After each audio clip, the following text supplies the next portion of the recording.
remembers Otter Pops.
Yummy.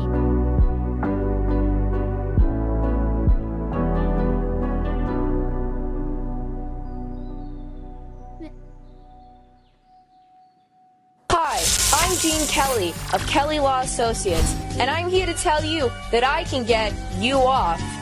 I can legally get shit. Car accidents, tax evasion, minor genocide, it's all the same to me. Some might look at a man and see a husband who brutally murdered his wife and then kept her body in the trunk of his car for 3 weeks. But I see a man who just didn't know how to play tennis right and accidentally hit his wife with a tennis racket 36 times, and to keep her body warm, put her in the back of his Camry. Public masturbation? More like government exacerbation. I graduated top of my class at the University of Phoenix.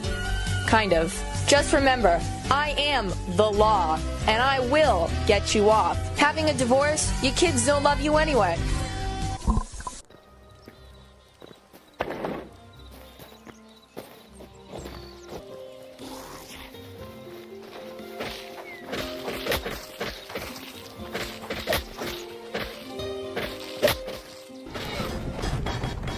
Hey, you.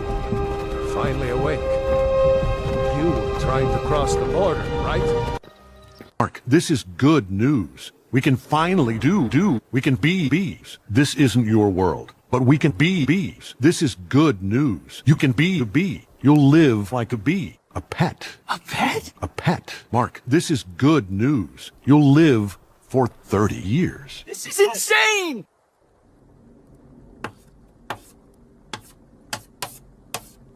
これがアメリカンジョークです。なるほど。だからなんでよ。 At V Shoujo, we believe our talents aren't just workers, they're family. And like family, we guilt them into shutting the fuck up. From the moment you walk through our doors, we're here for you. Listening, supporting, and going the extra mile to ensure that you can give us more money. At V Shoujo, we celebrate your victories, big and small, and stand by you for every challenge. Unless that challenge is being harassed for playing Harry Potter, then you're on your own. And when you do charity, don't worry. Your donations are secure with us. Secure to be given to the charity? Nah, we're keeping that shit. Fuck them kids, bruh. V Shoujo, where our talents have freedom. The freedom to get fucked over. Say, let's pretend this grain is a puny little ant. Did that hurt? Nope. Well, how about this one? Are you kidding? How about this?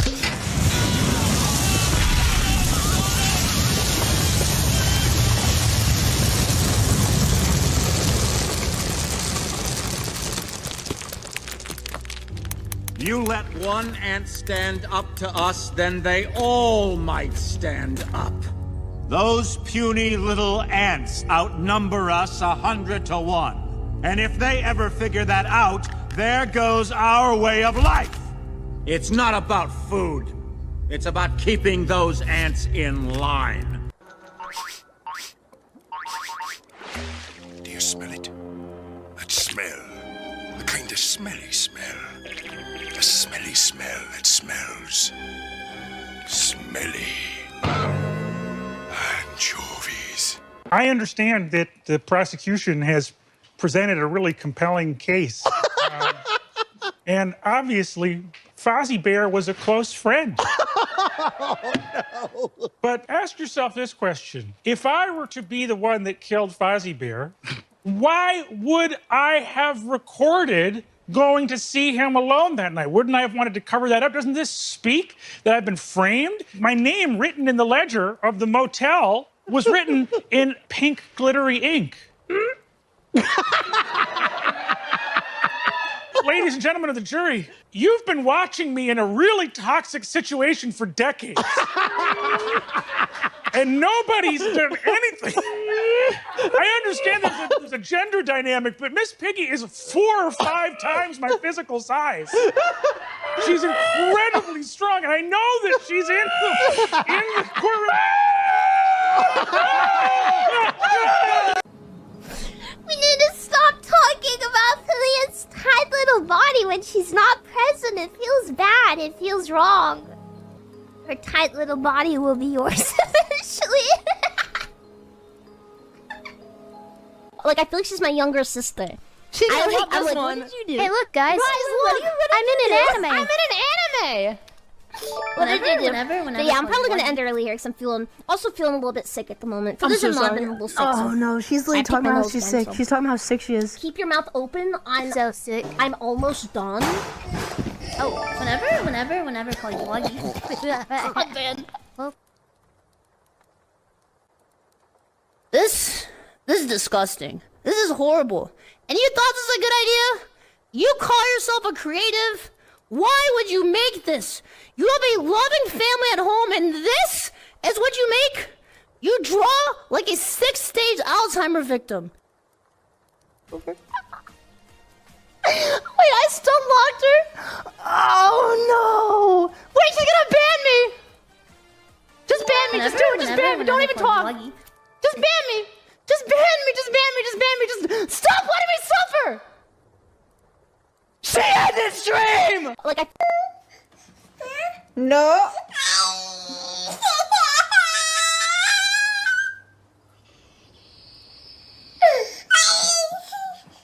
No.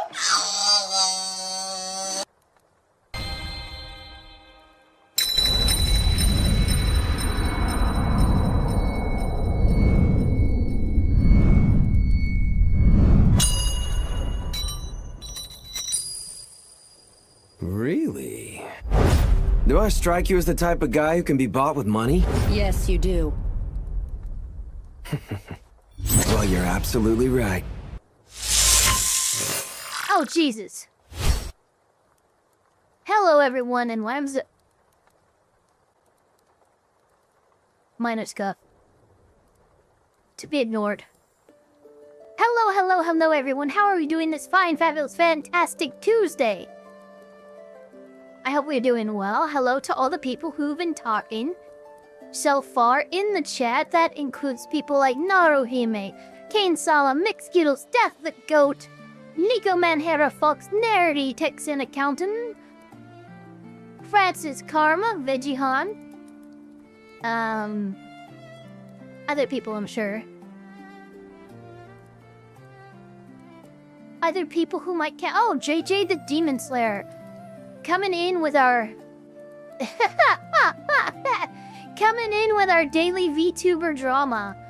Let's see what he says today. They're going after Cottontail over a old clip of calling Hershey Aikisha a grifter. Like, bro, if the clip is like 6 months old, chill out. At least Cottontail never said to burn down Cinder's march. I mean, yeah, I don't think anyone really needs to care about that. I mean, really, down to the people who are trying to use the clip to say, oh my god, look, Cottontail hates Kirshi, you know? Yes, look. A lot of us do what we do online to make money. This is a job for a lot of people, and the definition of grifting kinda aligns with that. Doesn't make it necessarily a bad thing, no. But connotative definitions have changed to where, oh no, if you're grifting, you must be doing something bad. Grifting has kind of changed into more like the old style, like the con man, the confidence man, you know? I would say, like, when somebody usually calls somebody else a grifter, they're not really calling them a grifter. What they actually mean is they're a confidence man. Somebody who speaks with great confidence, whether or not they're based in objective fact or not, and they're able to use that confidence to sway and gain a following. That's a confidence man, not a grifter.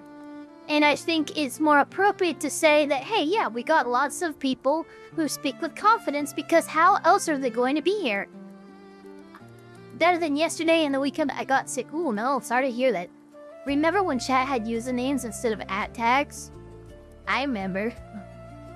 There's a lot of anime grifters.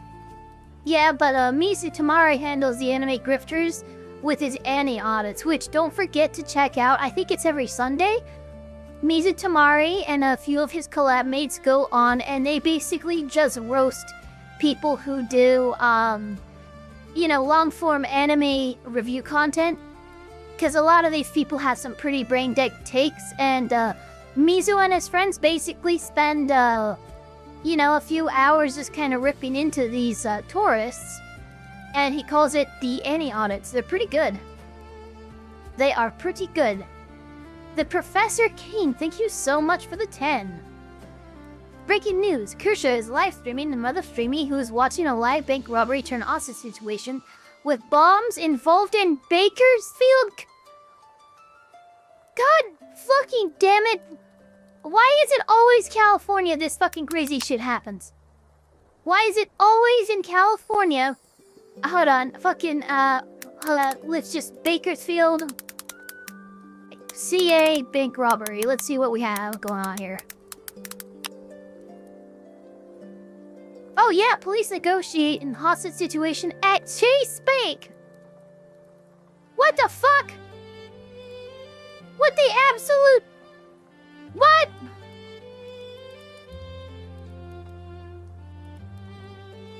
Snipers on the roof with 8 hostages.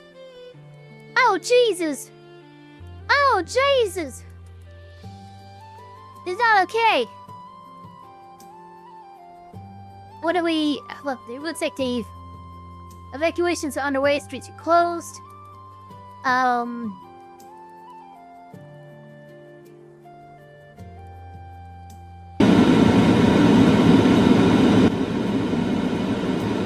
About the Leo situation. And we're about to learn.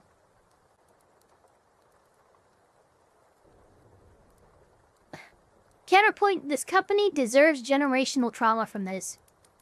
Guys, I'm not even gonna lie. I think right now, it's now beyond bricks and minifags. It's beyond Jaws. Now I'm kind of more keyed into the... It's a police corruption that seems to be on display here. If I didn't get into a fender bender a couple days ago, I'd be throwing some money at you for covering this Lego stuff. It's awesome content. Well, thank you so much. I hope you're doing alright from your car accident. Those are never fun. To be honest, I do hope that the AG appoints a special prosecutor regarding this case.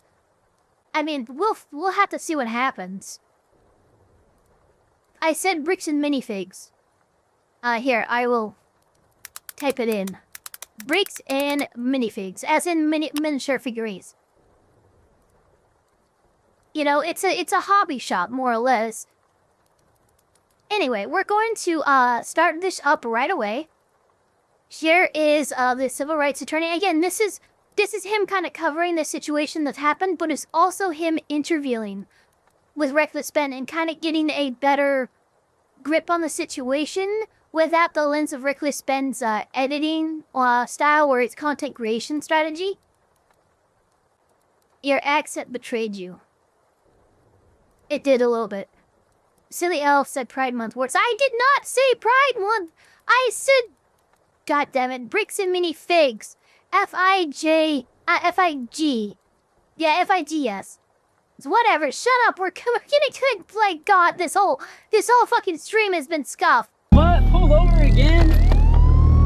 For what? Did you run a stop sign? I mean, it's up to you to see. I played the dash cam footage in the video. So from my point of view, it looks like we stopped for at least like 2 seconds. We made sure to follow every law. How's it going? How's it going? I'm Officer Hawkins, American Fort Police Department. How you doing? Good, how are you? Good. Well, what's your name? Are you Ben? Yeah, what the Hundreds, or maybe... I'm sorry, what was that? What in the hell was that? What is FIJS? Oh, what? Because I said, you know what? You know what? Got chat. Should I just restart stream? Should I literally just quit the stream, delete it, and start another one in 10 minutes, and then we go? Because this has been ridiculous. Thousands of you have reached out to me about covering the Reckless Ben Lego videos. Basically, he's a YouTuber who made a video about a stolen Lego collection that ended with a bunch of crazy police interactions in this small town in Utah where the American Fork Police Department did some pretty wild things. Search warrant. Step outside, everybody. No. Don't move. This is the story of how I got swatted. All because of Legos. Yeah, so this is part of part 2 of Reckless Ben's video. We are going to be reacting to with Mama Oko on Friday, part 2 of Reckless Ben's video, as well as his response to the sheriff's department, the sheriff's department's response, and all of that stuff. So if you guys want, you know, our like raw reaction to the video, excuse me, we'll wake up. To the videos, tune into Mama Oko's stream on Friday. The whole thing started with me investigating a Lego company called Bricks and Minifigs. The company sent 2 guys to steal the world's largest Star Wars Lego collection worth around $200,000. And for some reason, the police are helping them get away with it. The family reached out to me saying that I'm their last hope to get them their life savings back. I'm just gonna scare them a little bit and let them go is all I really was gonna do. We have charges, or are we just tired of them being annoying?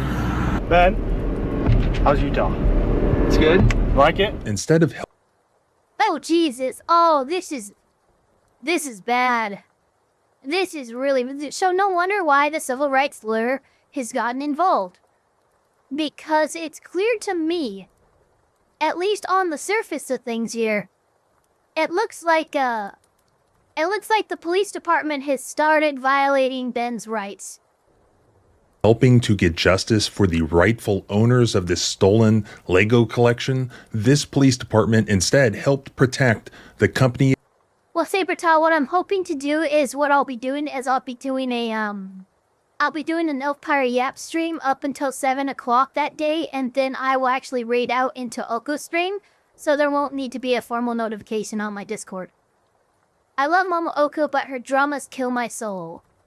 I mean, well, drama content is kind of a fucking, you know, it's a wild horse, and sometimes you get bucked off. Oh, by the way, thank you so much for the €2. But sometimes you get bucked off and you have to get back on. But yeah, I mean, I try to avoid diving into the mud of drama as much as possible, but even I get dragged in occasionally. Accused of stealing the collection. And by protect, I'm talking about illegal traffic stops, illegal searches, illegal seizures, false arrests, malicious prosecutions, and more. We play differently here. We play differently here? Hey, I'm sorry. I'm sorry, what the fuck did you just say to me? Makes sense? Yeah. Don't move like that. You understand me? Don't move like that. All. That was a kitty. Does that make sense? Yeah. Don't move like that. Look, the cat is just chilling. Look, if there's a cat that's laying on the ground nearby, nobody's a danger. Nobody's a danger. Nobody's being a danger. That cat would sense the danger. You understand me? Don't move like that. All against Ben and his friends, apparently while shielding the Lego company from accountability or even criticism. A lot of you were also telling Ben that he needed to reach out to me, so he did. I immediately was intrigued and I wanted to help him. But before I could do that, I had to understand the facts, everything that happened. I needed to talk to Ben himself. I needed to interview him and get it straight from him and That's not how it just his works. YouTube videos. The way you know we have First Amendment freedom of speech is I can say something you don't like, and I'm allowed to do that. So the police officer is arguing To a point. exactly against that statement. To a point. Give me the background on how you first found out about this Lego situation and how you got interested in it. At the end of my last video, I was looking for other videos to do, so I just put a little call to action, like 10 seconds long. Hey, if you have a problem the police can't solve, email me at this email. And then I just like set up a little email, just got literally probably 10,000 emails the next like 2 days. And I was actually in line for Burning Man. It was, I think, a 22-hour line because it started raining at Burning Man. So me and like my 3 friends just all like went through and were like just starring everyone that could like maybe be a cool video idea.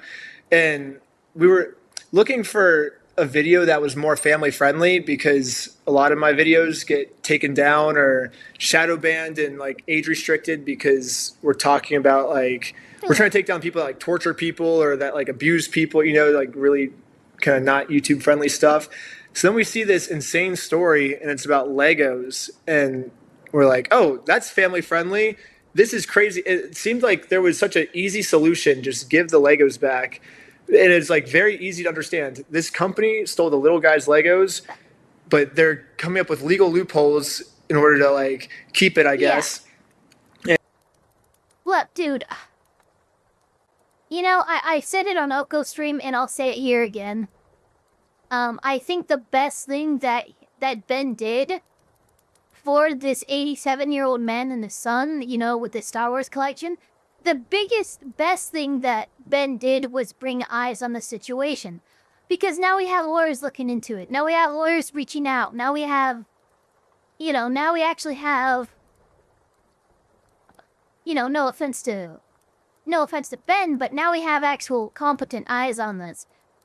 And, you know, that's because of him. You have to give that to him.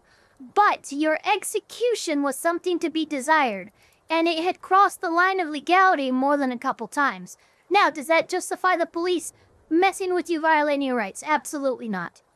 But you, like, if anything, if you look at this with hindsight, I hope you realize there's a better way to get what you've done, what you want done without, you know, risking yourself being placed in cuffs for content. And in a lot of my videos, I've always come up with like legal loopholes to do.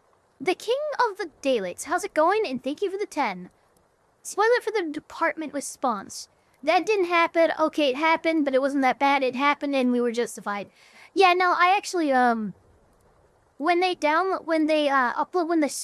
sheriff's department decided to upload their statement and response, they included in the link below a Dropbox link with 33.5 gigabytes of body cam, audio, documents, reports, and all this shit. Apparently, all of the evidence related with this case. Now, I haven't gone through it yet. It's still in its archive in my downloads folder. But I do have it, and I do have all of Reckless Ben's videos downloaded, and I have the sheriff response video downloaded, and if case anything more goes crazy, because I've been hearing rumors that a judge is trying to get this content taken down. So, before anything goes crazy, I've done all my due diligence, I have saved copies of everything that I can, and if things do go down, we will be reviewing things more closely. Avenged 900, thank you for being a house girl for 13 months, sorry. Good things. It seems like this company was using legal loopholes to do bad things. So I was like, this is kind of like the perfect like battle, you know, like legal loopholes for good versus legal loopholes for bad. That'll make an interesting video, and it's about something family friendly, Lego, something everyone can understand. Like, seems like the perfect video, you know? So I just got on a call with them, and that was like the first 5 minutes of the video was that Zoom call. Like, that was my first time talking to them. And all those vintage Star Wars sets you have in there are ours. I have a contract, I have photo evidence, video evidence, like that is our collection. He just told me the story, and I was like, this is insane. Like, let's do it. And so I just drove up like the next week, and I mean, you saw the rest in the video, I guess. What was the underlying story about how this Lego collection was stolen? Basically, in the email, he says, my dad invested basically his life savings and a good portion of his life into collecting what's now known as the world's biggest Star Wars Lego collection. And he's in terrible health. So don't forget to get cryptographic timestamps for any archived information. So I am not a data forensic analyst. There's probably somebody I can ask to get that information. Like the metadata and stuff, but like... And yeah, look, I know enough to download the stuff for safekeeping. I don't know how to get cryptographic timestamps. well, I kind of took over. I'm the son. I took over his... You know, we have a guy for that. You know, when I was working at the firm, we had a guy for... We actually had a whole department for that, but... collection. I was responsible for selling it. So we went to Bricks and Minifigs because they're the most reputable Lego reseller in the entire world.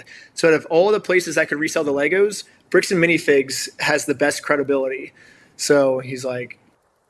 The best credibility on the storefront. I said this before.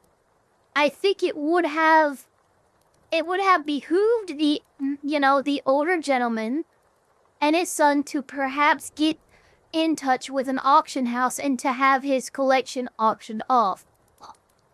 That is far more reputable than any corporate franchise will ever fucking be. And you don't have to deal with consignment contracts as a result. Let's take it there, like, let's do it. And he said at first it actually went pretty well. They were doing a sale, like a split. So every time a Lego set gets sold, he gets a percentage, or he gets the store gets a percentage, but then he gets a bigger percentage. And in the contract, you can see that the Legos are still his. So they're not the store's Legos, they're his Legos. But for thank you for like selling them for him, he gives the store a percentage for doing the sale. So he's like, then all of a sudden these corporate people come over, and he didn't really know why they took over the store. We know now, which is, this is not another they just case of GameStop. Lied, I guess, and said that she wasn't allowed to do consignments, which actually is a couple of days ago, the franchise document leaked that said they are allowed to do consignments. So what it really seems like is corporate saw that the world's largest Star Wars Lego set was in the store, and they wanted to make up some reason to take over the store so they could have access to this Star Wars Lego set. And obviously that's me like speculating, but yeah. I haven't heard of a better reason of why corporate could have taken over the store, because they were saying it's because she's breaking the rules doing these consignments and stuff, but it says in the contract consignments are allowed, so it seems like they're just making something up in order to take over the store. They now claim ownership. They claim that the Star Wars Lego sets are their inventory now, and so Brian goes back and is like, hey, can I have these sets? And that's when the guy crosses his arms. He's like, we're going to drag this out. Like, if you want to sue us, that's the only way you're going to get these sets back. But if you do sue us, we're going to drag it out where it's worth way more money than what your collection's worth. Like, you might as well just forget about these and just let us keep it. It'll be much easier for you if you do that. We're going to drag this thing out. But that's a lot better of an explanation than how you presented it with the video. So long, and you're going to end up spending so much more money than your collection is ever worth or what you ever would have gotten on it, that it ain't worth it, man. Brian was like, what the heck do I do now? You know, and he couldn't go on the news because his dad watches the news. And so he's like, I'm going to go to YouTubers. So I think he went to another YouTube channel and they started it, but then they got hit with lawsuits. They were threatening legal action against us. You know, Bricks and Minifigs, which is a pretty big company who probably has way more resources than we can, you know, really put up a fight against. I get sued every single series I do. There was one series where I infiltrated a cult and they were like, well, I guess God is going to like punish him. We don't have to sue him. They don't like believe in the government and stuff. So that was the only time I haven't been sued. But I guess Brian saw that. You're telling me the only time you've made a video and not been sued is when it involved infiltrating a cult that doesn't believe the cult of sovereign citizens? That's fucking funny. I get through all these lawsuits magically somehow. So he was like, I think Ben's the one for the job. And I was like, I am the one for the job. And then ended up taking it on. What did you end up doing Where is Ben right now? He's like brought in a you brick basement. into some interaction with the police? I walked in and I said, hey, I think We bought udon bowls and forgot about them until today, where one expired and my wife was second guessing not eating it. Me, I can get you another. Don't take a risk. See, that's probably the smarter thing to do. but I haven't been like someone who's lived on a boat for as long as I have. I know the sell-by date and the expiration date are different, and really it's more about smells on whether or not you can determine something's bad or not. Except for things like eggs and stuff like that, right? Eggs actually is a very interesting thing that you can do. If you're wondering if your eggs are bad or not, fill up a pot or sour bowl with water and then place the eggs in the water. If the egg floats, it is bad. Do not eat it. If the egg sinks but floats up to the top where it's standing upright but it's still underwater, it's going bad, but you still have a few days left, maybe a week. If it sinks directly to the bottom and it lays horizontal on its, on its side, that means that the egg is good. Isn't he in Mexico? I heard this. This is a rumor. I'm not going to repeat it because, look, I'm going to say allegedly, because if he has a warrant out and he fled to fucking Mexico, that is so illegal. That act by itself is a felony. So I hope to God he's not in Mexico, but I have heard that rumor. My friend said that he has some Legos in your store, but he just is having trouble picking them up. He was wondering if I could pick them up for him. And she's like, whose sets are these? I'm like, I think Brian Mansell. And I'm like, I think it's like a Lego Star Wars collection. And she's like, you can leave, like, get out of here. Yeah, and she's like, and then she calls the cops. She's like, I think she calls the owner first, and she's like, watch the cameras. Like, I'm being harassed. She's like, you're harassing me right now. And I'm like, you got about yourself? it's pretty good. So basically, my friend said that you guys have some of his Legos, I think, and he told me to come here and see if I could pick them up. Who's your friend? I think they're Brian's Legos. It's like a big Star Wars collection set, I think. You could go ahead and leave now. Really? So you could go ahead and leave now, or I will we saw this part. I'm here for a legal business reason. Like, this isn't harassment. This is, we're doing business right now. Like, you have $200,000 of our inventory. Like, this is not harassment, But obviously, it turns out she was just using that as an excuse not to talk to us. And then I call corporate and the owner, and then the owner's like, because I'm like, hey, I have a contract here. Because I knew that Brian kind of gave me some foreshadowing. He's like, this is what they're going to say. They're going to claim you're harassing them. You're going to claim this. So if you say you're here for a business reason, have the contract, have all this set. So I had all the paperwork and evidence ready for me that first day when I went in there. And I was trying to get her to look at it. And she's like, I can't look at it. I can't look at it. I'm like, here, just look at this. She's like, I can't see it. I can't, basically one of those things. And finally she calls the police on me, and then the police come, and I don't know why the police were acting like this. Like, I've had a lot of interactions with the police, and 95% of the time it goes super well. I was caught so off guard because I'm used to kind of being buddies with the police. I'm like, I'm under the assumption of the police are here to protect us, keep us safe and stuff. But they come here and they're like, hey, they don't want you in the store. You got to leave. And I'm like, yeah, but I'm here for a business reason. I came here because they have a bunch of sets that we just want. It's they're keeping our inventory and we just want it back. And they're like, yeah, well, you just got to leave. I think he even said something like, we already talked about this. And I'm like, we didn't talk about this. You said I'm not allowed here. That's all we, you talked to me. I didn't talk to you, And I don't know if he was having a bad day or if they. No, the collection owner's son probably has already talked to the cops about this. And that's all the cops really know. So when that cop said, we've talked about this before, what he really means is, hey, I've been called to this Bricks and Minifix before over this contested Star Wars collection.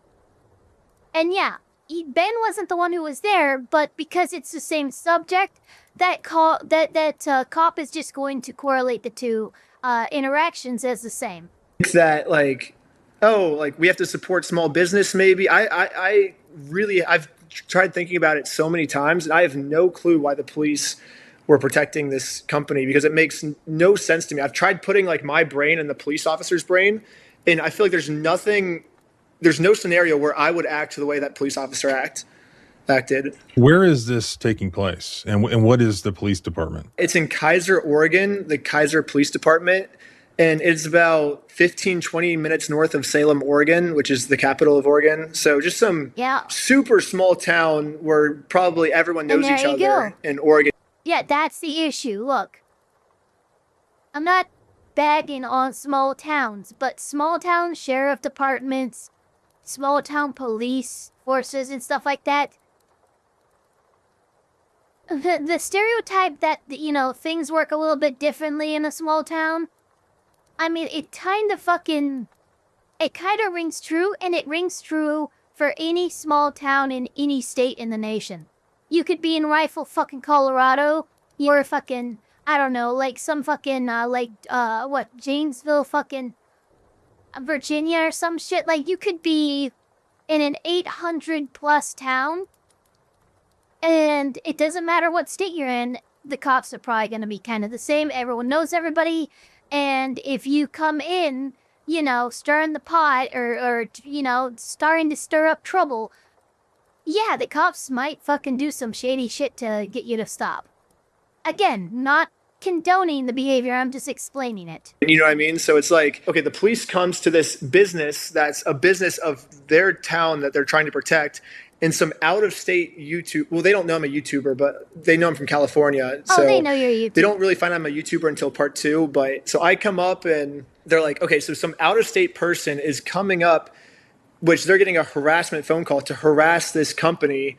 And it sounds crazy, like, oh, basically their entire store is my inventory, is what I'm claiming. You know, like all of the sets in their store are mine pretty much, is what I'm claiming. It just sounds crazy. So they probably just think I'm lying. I tried to like say the facts, like, here's the facts, here's the evidence to support the facts that I'm saying. But it's even with that, it just sounds so crazy. I think the police just can't believe it, you know? At least if I was a police officer, I'd be like, okay, let's look at the evidence now, you know? Like, but the police would never do that. How is it different than stolen items ending up in a pawn shop? I mean, the cops don't say, well, there's nothing we can do about that. No, they go and they get the stolen items from the pawn shop. Yeah, did anyone they do. make the claim to the cops that, look? And that's actually a great comparison, because pawn shops are one of the most common business entities that utilize consignment contracts. So, I would say that's a very appropriate comparison. These belong to somebody else, not this store? No, I said that, and he's like, okay. That's his response. Okay, time to leave. So they tell you to leave, and you leave, but you still have additional interactions with them, right? What Brian was saying, when he originally first contacted the police, they did do a police investigation on it. I was actually able to get the police report, and there's a lot of false information on the police report. So basically, they were lying to the police, and the police were taking the store's word over Brian's word. Basically, what they end up saying is it's a civil matter. So that's kind of what the whole point, right? It's like, hey, you can sue me, but it's going to cost way more than what this collection's worth. It's not worth it. Just give up now. That's their whole strategy. And there's been multiple phone leaks of that. Actually, as of like yesterday, I think the owner leaked corporate saying that to them. So it's on video of that is their strategy now. I was just looking, I'm like, okay, so if we can't sue them, how do we get it back to criminal? So I'm just going through a list of all of the criminal laws that can be like, because when I first started this, I had no clue what civil and criminal meant. I knew that they were legal terms, but if you told me like, what's a civil law? I'd be like, I don't know. Like, I'm not like really that into the law, I guess. So I started looking it up, and I'm like, okay, so I saw that stealing from a lottery in Oregon is actually a criminal law. So I was like, why don't we just lottery one of these items off? And then if Bricks and Minifigs steals the prize by keeping it in their store, not giving it to the owner, that's technically stealing the prize. That's stealing from a lottery, which is now criminal. So I'm like, okay. Yeah, but this is already criminal. You know, they're keeping his stuff. I don't know. I think in many cases, not all cases, obviously, but I think in many cases, when cops go to you after you've reported a situation, stolen property, whatever, a squatter is in your house or whatever, and you want them gone, and you do the right thing, and you call the cops, and the cops just say it's a civil matter and leave, I think the cops are fucking copping out in that instance, because as we will see later, I'm sure the same accusation gets reversed on Ben, and they're all up in Ben's shit. They're fucking getting search warrants, they're fucking arresting him and shit. Like, okay, if this was a civil matter, why the fuck did you jump to fucking attention the second Bricks and Minifigs owner, Josh, leveled this accusation against me? So this is obviously not a civil issue, because if it was only a civil issue, you wouldn't have taken action against Ben when the same accusation was made as what Ben made against Bricks and Minifigs and Josh as a result. Okay, that's something the police have to investigate. So in the back of my mind, I kind of knew they were going to come up with something, but I tried to do everything I could to make the police do it. So I got a copy of the Oregon law book. It was really hard to get that, but I was able to get it. And I highlighted all of the sections where it says stealing from a lottery is a criminal offense that the police have to get involved in. So I highlighted that in the Oregon law book. So when the police came, I opened up the law book. I said, hey, look at this. And the police officer. Yeah, I think I remember one of the police officers, like, he almost had him, and then this other police officer, like, walked up, whispered something in the dude's ear, and then the guy just shut down. Actually, he's like, hey, he's reading all the highlighted parts. He's like, we do have to do something about this. This is criminal. And then that's when the police officer whispers in the other police officer's ear. And because he was helping us for probably 15 minutes. And he seemed like he was on our side. He was taking notes like, okay, we're going to do an investigation on this. We're going to take this company down, you know. And then the second the police officer whispers in the other police officer's ear, they all change. Like, nope, we can't talk to you. Yeah, I saw that, and that was really fucking weird to me. You guys anymore? You guys are trespassed. Oh, you have evidence that you guys did a lottery? We can't look at that evidence. We can't do anything. Get out or you're getting in handcuffs is what they would say. And you're trespassing the property for life, okay? You come back, you're going to go in handcuffs and go to jail. Well, they trespass you? But we're just trying to claim our prize. At some point, you did file some sort of civil lawsuit, right? And you were trying to serve it. Regular court, I think they were estimating it's going to take like they were doing 4 years. And so with the dad's health slowly declining, like one of his goals was to see his grandchildren be paid out for their college funds before he dies, I guess. So if you have a 4-year lawsuit, that kind of doesn't like, it's a little scary there, I guess. And then also, it's going to cost them like $200,000-$300,000. So why would you pay $300,000 for a lawsuit that you're only going to get not even $200,000 back? You know, it makes absolutely no sense, because even if you win, you still lose. I was looking up just everything I could look up, you know, like I was just going through every single like possibility. And I look up small claims court, and I'm like, it costs $100 per law. It's $104 exactly per lawsuit. And it takes, I think, like 3 months or something like less than 3 months. So we're like, why don't we just do that 10 times, you know, and get $100,000 for them? Because you can only sue for $10,000 in Oregon. So we're like, let's just do it 10 times. So I just got 10 friends who said they were down to sue.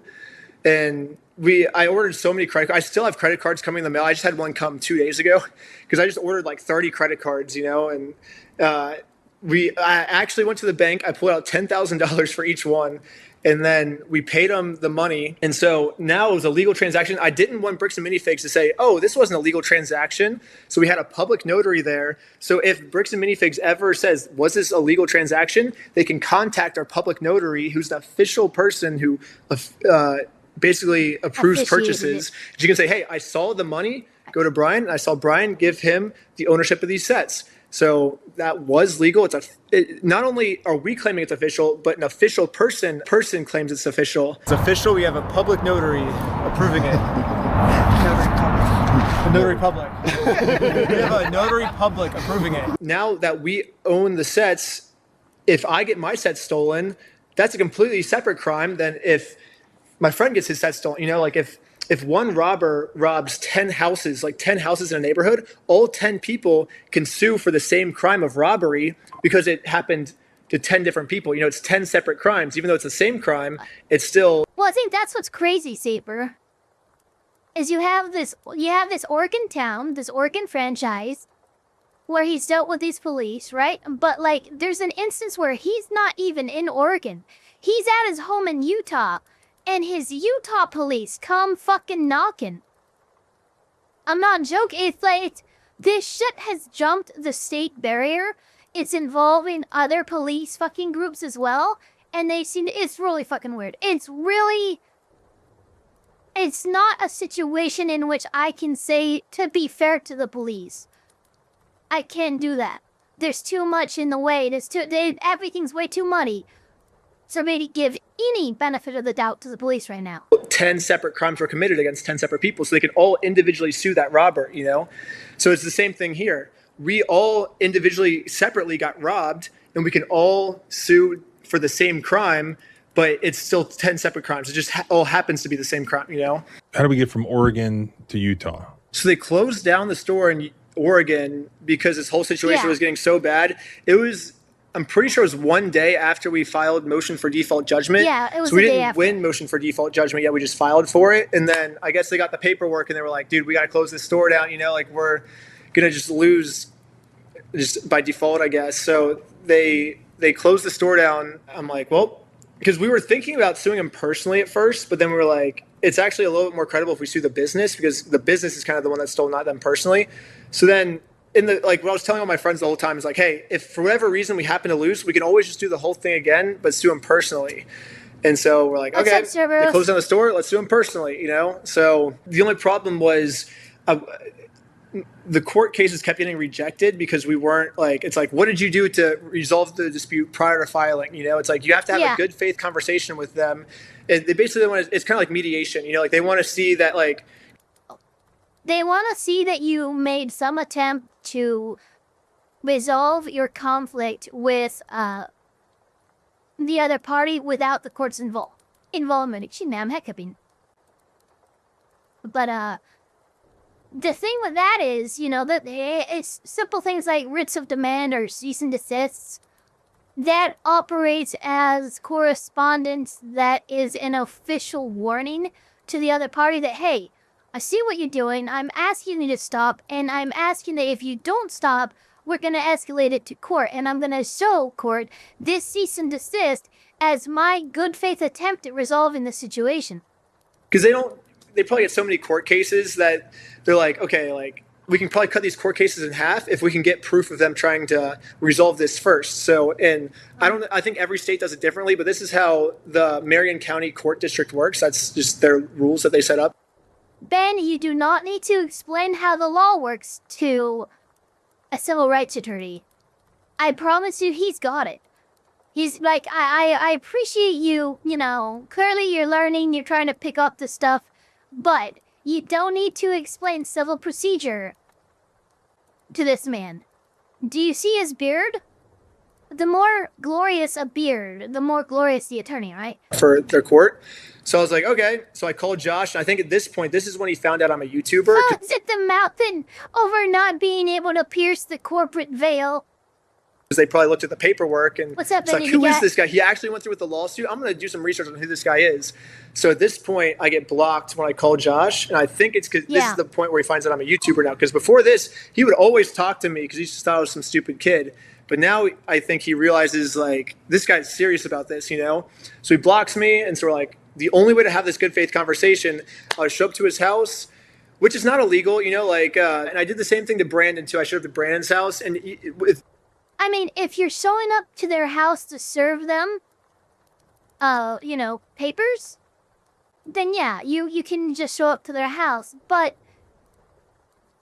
you know, that's your only barrier here. You know, you were messing with him at one of his places of business, and then you showed up to his house. Look, I can see why a compelling argument for stalking and harassment was probably able to be made by Josh because you were just a little too heavy-handed.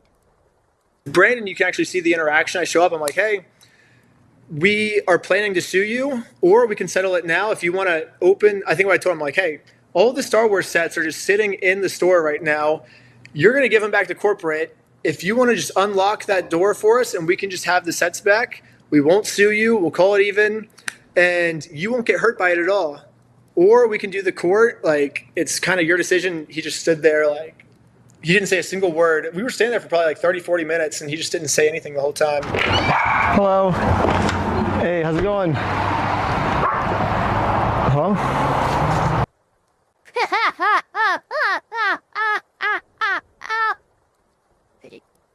Look, I know, I understand that people are like, oh, you have the right to remain silent, right?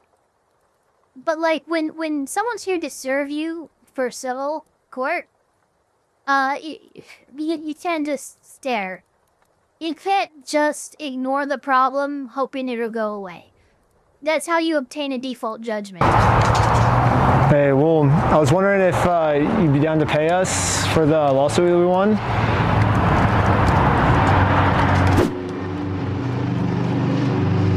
Yeah, the cops come, and then I do the same thing with Josh, but Josh was already on the phone with corporate, which was crazy, because we were at corporate like that same day earlier, which corporate only lives like 15 minutes away from his house.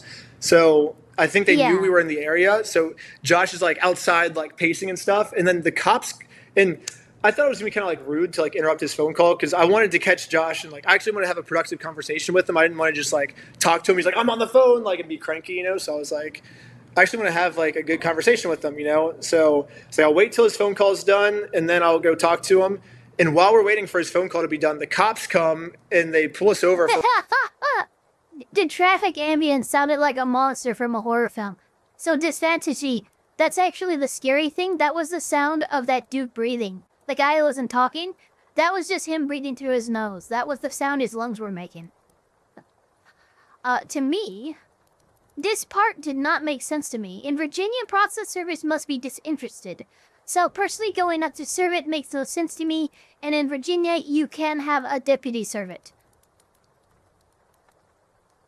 Yeah, that's true, but like, here's part of the problem. Like, the cops aren't doing anything. The cops are actively against him. They're obviously not gonna serve Josh papers, right? Although I would say, if you have a personally vested interest in the suit, yeah, serving the papers yourself seems odd. I don't know if California has anything similar to Virginia, but the way Virginia has it set up seems to me like that would be the standard.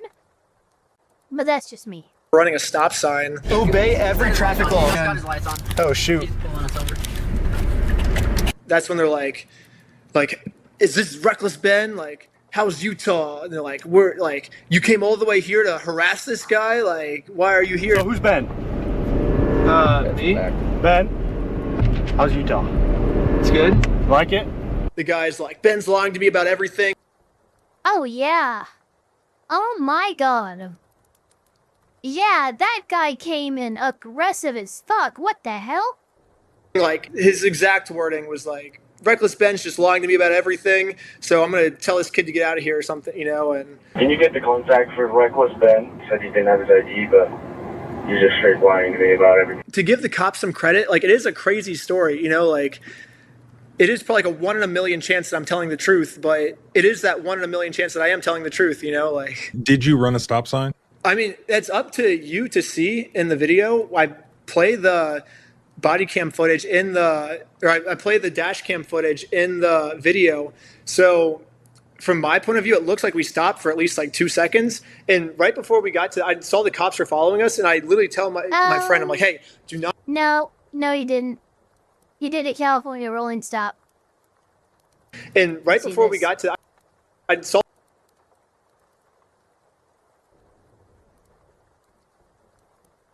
I'm going frame by frame.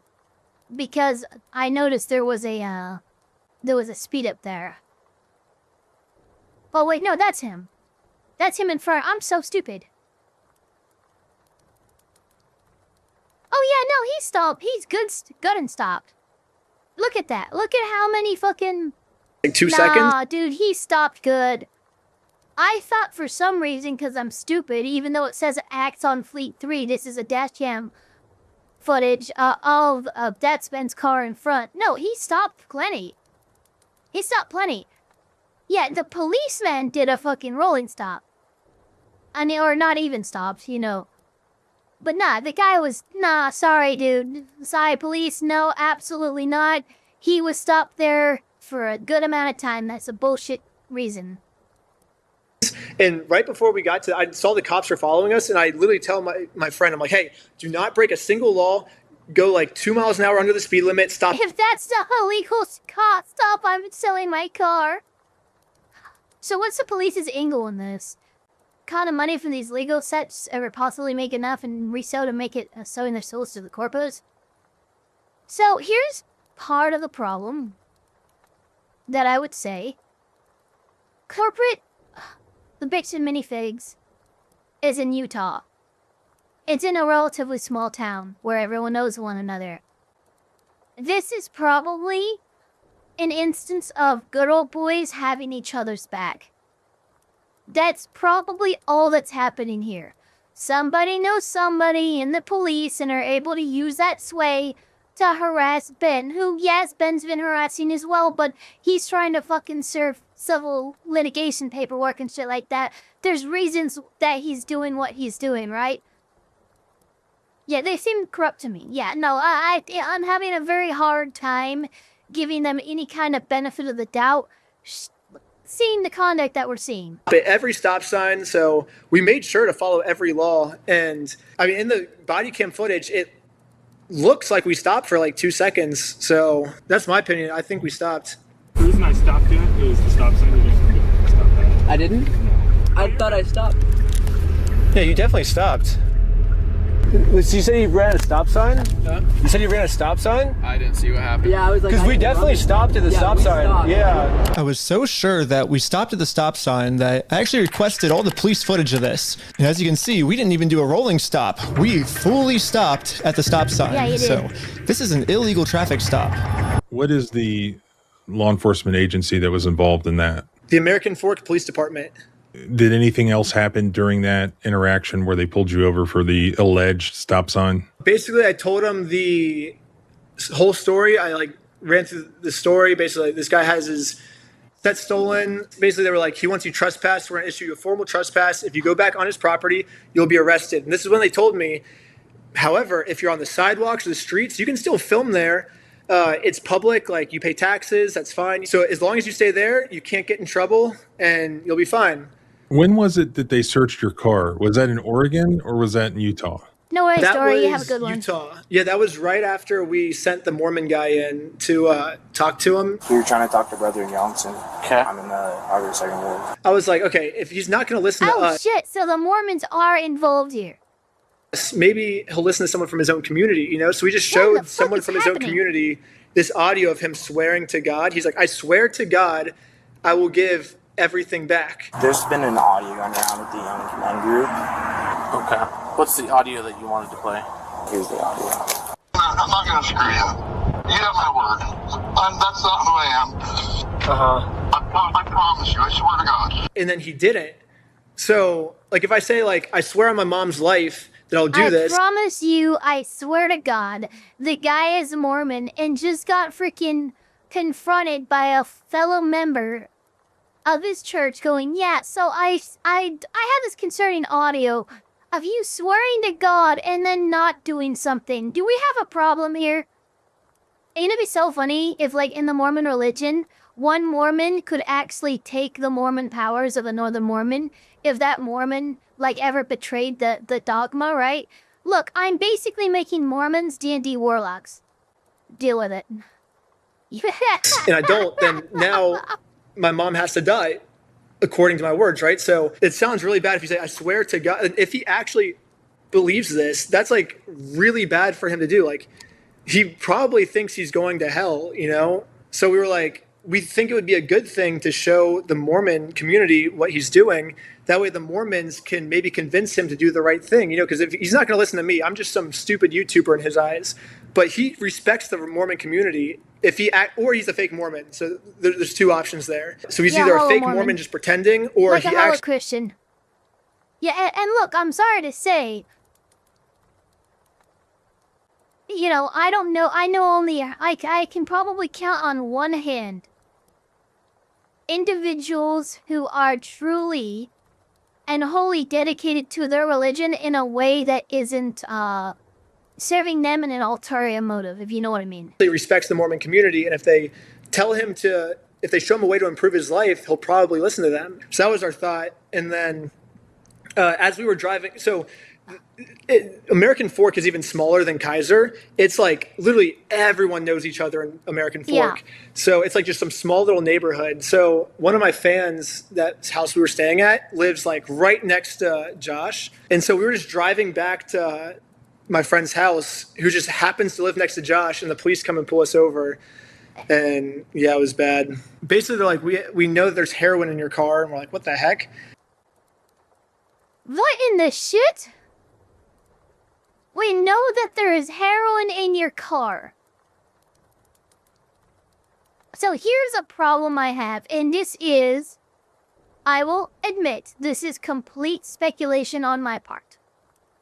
But in many states, pastors, priests, people who take confession, religious leaders in general will be categorized by the state as what's known as a mandatory reporter. A mandatory reporter has far more weight when they bring an accusation of any kind to the police or the authorities. If your priest shows up at the police telling them that, hey, this guy in confession fucking just admitted he's gonna fucking kill this guy, or he killed this guy, or he did this or that or whatever. Technically speaking, that priest is required by law to report the violation to the authorities. I kinda can see how if the Mormon Church is involved, perhaps somebody is not abusing their status as a mandatory reporter to levy an accusation of Ben being in possession of drugs. Because remember, everyone, Nicholas Rekieta, one of the things that got a search warrant of his home was a signed affidavit statement from his pastor. Nicholas Rekieta's pastor, the pastor that served the church that Nicholas Rekieta and his wife and children always went to. He is one of the people who reported suspicion of drug use and stuff like that on Nicholas Rekieta, and it got a search warrant. That's what happened. Now, if the Mormon Church is actually involved, does that mean that perhaps somebody did not abuse their position as a mandatory reporter to level such an accusation at Ben, because that would get a search warrant. That would get a search warrant like rubber stamped. Search every person. Mandatory reporters also face more severe punishment for false testimony, correct? Absolutely. Yes, guys, filing false reports is a felony. But how often do we see someone charged with falsifying reports and stuff like that? Like, seriously, how often do we see people hit with perjury? I'm not saying that, yes, these actions are illegal, but how often is that well enforced? I think Josh probably did make the accusation, but I don't think Josh holds any position that would make him a mandatory reporter. Really? So he's gonna do that. I'm gonna put this away, and then we'll be right. Don't reach in your pockets for me, okay? I explained to the police that we didn't have drugs, and the reality of the situation is that Bricks and Minifigs is so desperate at this point that they're willing to do anything to get us arrested so they don't have to pay for the property they stole. And the police was arguing back with just some of the worst comebacks I've ever heard, which is why I think the police actually redacted this audio in this clip, because if they kept the audio in, then the world would get to see how stupid the American Fork Police Department is. But anyways, even though we were passing every single drug test they gave us, they were still not going to let us go until we told them where the drugs were. Your eyes, for example, right? Right. There's a constriction, which is dilated, and then Do you notice it? So, are his pupils dilated or constricted? Because those are two different things. Are you telling me that his pupils are simultaneously dilated and constricted? This is some bullshit. I'm getting angry. I'm actually getting fucking angry right now. So I am. It's funny because Tyler's like, he's not Mormon, but he's super straight edge. Like, he always follows the law. He's never had a drop of alcohol in his life, never smoked done any type of drug ever. And him getting accused of heroin is just like the most ironic thing. No idea, because I've never done any drugs in my life. I don't do drugs. I don't do alcohol. I've never done any of that in my life. I'm willing to do any drug tests. Yeah. Like, I'm very cooperative. I don't understand, what you're seeing in my eyes. I'm gonna have a discussion with this officer. And then the police department illegally redacted this conversation too. My guess is that they acknowledge that it's very obvious we don't have drugs on us, but they were going to try and pressure us into giving some type of false confession anyways. Normally, if a cop's like, hey, can I search your car? I have the right to say no. So, this isn't entrapment. But I would make an argument that, and I don't know about Utah, I'd have to look it up. But there are laws that, there are laws in several jurisdictions that limit the amount of time that a officer of the law can hold you during a traffic stop or investigation. I would probably, depending on the laws in Utah, probably look at that and see, like, if he's hanging you up for 45 minutes an hour, and the law's like, you know, you can take no more than 20, 30 minutes, then there's an argument there. But again, I don't know about the specific laws in Utah. I do know, I think it's a Tennessee, no. I think it's Florida. I think Florida's like quite literally like, if your investigative stop is over 20 minutes, and there's not a justification for extending that traffic stop, then your fucking goose is cooked. That case gets thrown out. They were not giving us that right. They said, you do not have a say in this. We are searching your car because we know there's heroin in it, is what they said. They said, we have reasonable suspicion to believe that there's heroin in your car, and now you cannot decline a search. Like, we have to search your car. I'm not sure if you're lying to me or not. To be honest, I'm willing to take any drug test you want. I'm walking a very dangerous line, which should get you hemmed up a lot of time. Yeah. And you could end up in jail in Utah when you're from Cali. Okay. Not worth it, right? Yeah. We play differently here. Does that make sense? Yeah. Holy shit, what a fucking... If that was not a veiled threat, I don't know what was. Holy goddamn shit on a... Oh my god. Just, oh my god. Yeah. They said they had the probable cause, and when I ask for the probable cause, they don't give it to me. And they say Joshua Johnson is a protected person in this case. So if we tell you what he said about you guys, you... Yeah, Saper, but everyone has a different version of the Terry stop. Right? Like I know there's some states where it's like, yeah, it's a half hour. Some states it's like 15, 20 minutes. I think there's one state where it's like it's a limit of an hour. But like, yeah, there's a federal standard, but states usually take that and do their own thing like we tend to do, right? You guys are going to use it for your YouTube clicks and likes is what they say. So we can't tell you how we know this stuff is what they're saying. But they ended up doing a canine search of the car, and apparently they said the canine gave the signal. I don't know what the signal is. They got some type of reason to believe that we had drugs on us. And when I ask, what is that reason? They say, well, Josh and Brandon are protected people in this case, and if we let you know what they said about you, you're going to use it for your YouTube clicks and likes and subscribers. You're going to make money off that, and that's... You know what they said?